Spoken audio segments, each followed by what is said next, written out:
1 Samuel chapter 1. There was a man from Ramathaim Zophim, from the hill country of Ephraim, whose name was Elkanah.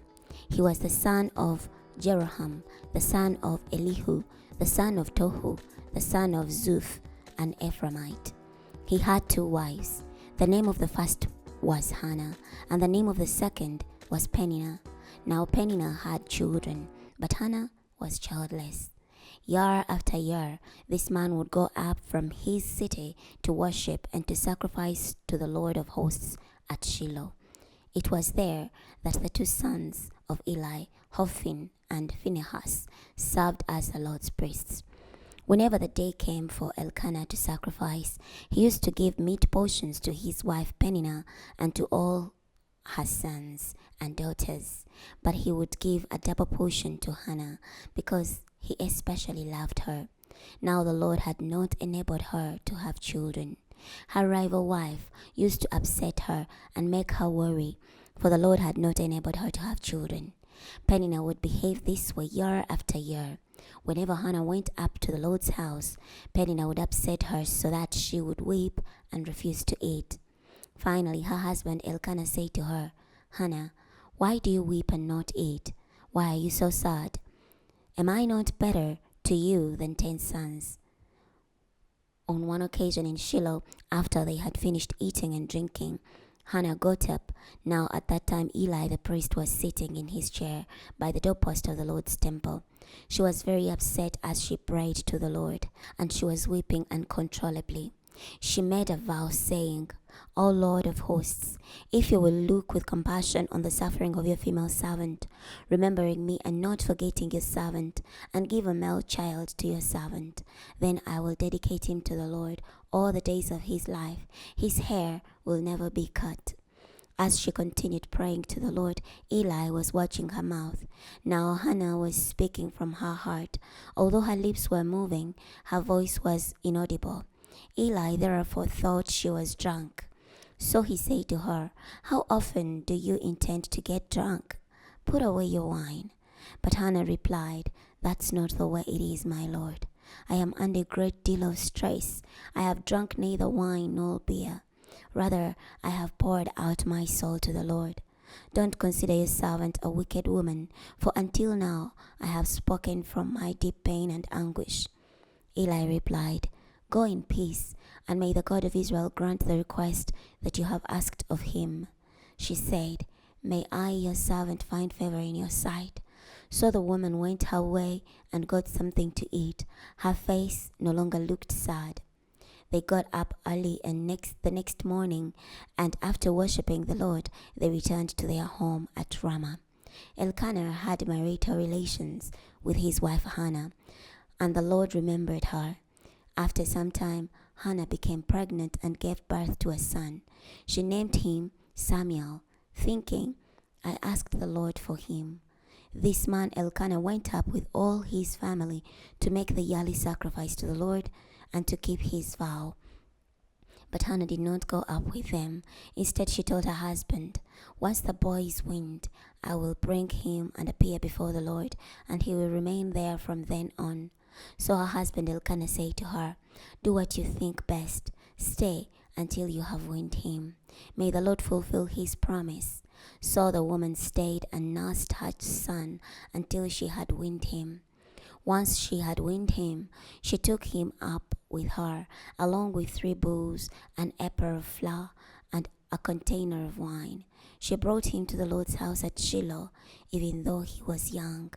Once the bull had been slaughtered, they brought the boy to Eli. She said, "Just as surely as you are alive, my Lord, I am the woman who previously stood here with you in order to pray to the Lord. I prayed for this boy, and the Lord has given me the request that I asked of him. Now I dedicate him to the Lord. From this time on, he is dedicated to the Lord." Then they worshipped the Lord there. Chapter 2. Hannah prayed, "My heart rejoices in the Lord. My horn is exalted high because of the Lord. I loudly denounce my enemies, for I am happy that you delivered me. No one is holy like the Lord. There is no one other than you. There is no rock like our God. Don't keep speaking so arrogantly, letting proud talk come out of your mouth. For the Lord is a God who knows. He evaluates what people do. The bows of warriors are shattered, but those who stumble find their strength reinforced. Those who are well fed hire themselves out to earn food, but the hungry no longer lack. Even the barren woman gives birth to 7, but the one with many children withers away.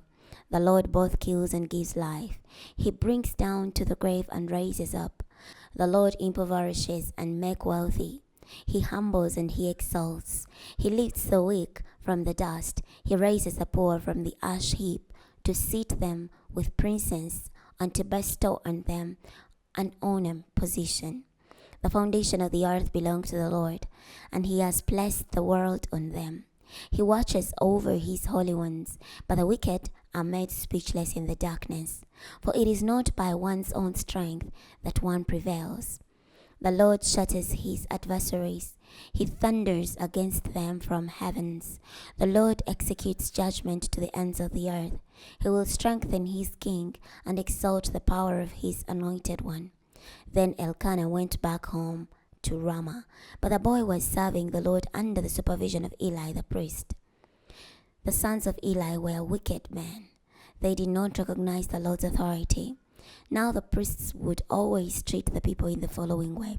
Whenever anyone was making a sacrifice while the meat was boiling, the priest's attendant would come with a 3-pronged fork in his hand. He would jab it into the basin, kettle, cauldron, or pot, and everything that the fork brought up the priest would take for himself. This is what they used to do to all the Israelites when they came there to Shiloh. Even before they burned the fat, the priest's attendant would come and say to the person who was making the sacrifice, "Hand over some meat for the priest to roast. He won't take boiled meat from you, but only raw."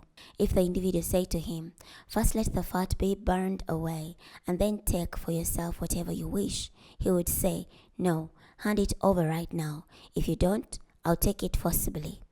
The sin of these young men was very great in the Lord's sight, for they treated the Lord's offering with contempt. Now Samuel was ministering before the Lord. The boy was dressed in a linen ephod.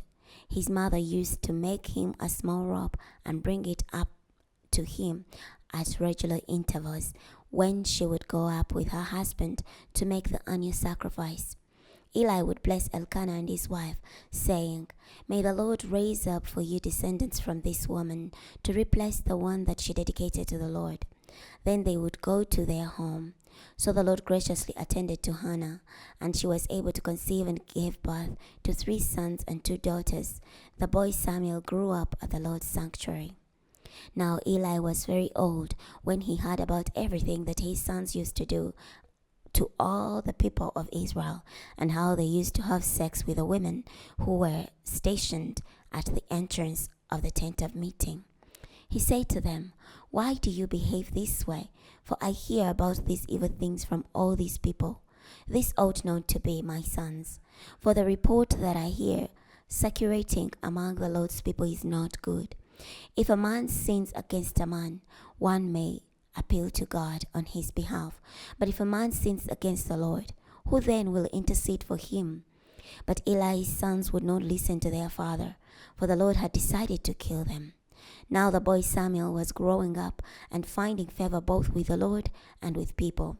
A man of God came to Eli and said to him, "This is what the Lord says. Did I not plainly reveal myself to your ancestors' house when they were in Egypt in the house of Pharaoh?